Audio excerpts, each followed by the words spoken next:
الہ الا اللہ واللہ اکبر. کلمہ شریف، پھر اس کے ساتھ ایک مرتبہ اللہ اکبر وللہ الحمد، پھر دوسرا اللہ اکبر، پھر وللہ الحمد. 4 مرتبہ اللہ اکبر آیا ایک تکبیر میں اللہ اکبر 4 مرتبہ آیا ہے، کیونکہ یہ تکبیر وَلِتُكَبِّرُ اللہ کی تفسیر. اللہ اکبر لا الہ الا اللہ واللہ اکبر اللہ اکبر وللہ الحمد. یہ اگلی صبح جب ہو، اس صبح کے بعد اس کا کثرت سے ذکر کرو، تسبیح پڑھو. یہ اس دن کا خاص بابرکت عمل ہے، لیکن سرن پڑھنی، چلانا نہیں. وہ آج کے دن کا یہ خاص عمل ہے، ذکر ہے. تکبیر پڑھو جتنی پڑھ سکو. پھر جب عید کی نماز کے لیے چلو تب بھی راستے میں یہ تکبیر پڑھتے پڑھتے چلو، سرن زور سے نہیں، دل میں آہستہ سے یہ تکبیر پڑھتے پڑھتے پہنچو. عیدگاہ میں پہنچ کر کے بھی جب تک نماز شروع نہ ہو وہاں تک یہی تکبیر پڑھتے رہو، اس کا ذکر جاری ہو.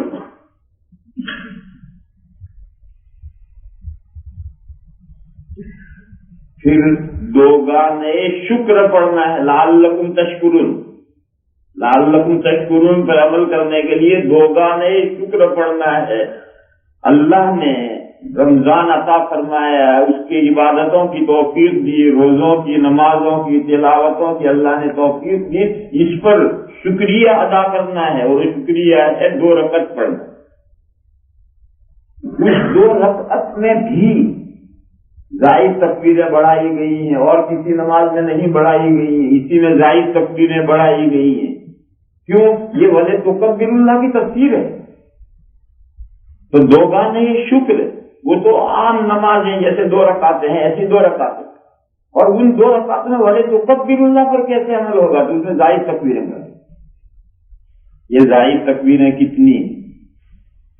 اس سلسلے میں کوئی صحیح روایت نہیں، جو بھی روایت ہے سب ضعیف روایت. ایک روایت یہ ہے کہ دونوں رکعتوں میں 8 تکبیریں ہیں، زائد نہیں، 8 تکبیریں. پہلی رکعت میں تکبیر تحریمہ، یہ زائد نہیں مگر اسے بھی گنو. اس کے بعد 3، تو کوئی ہوئی 4.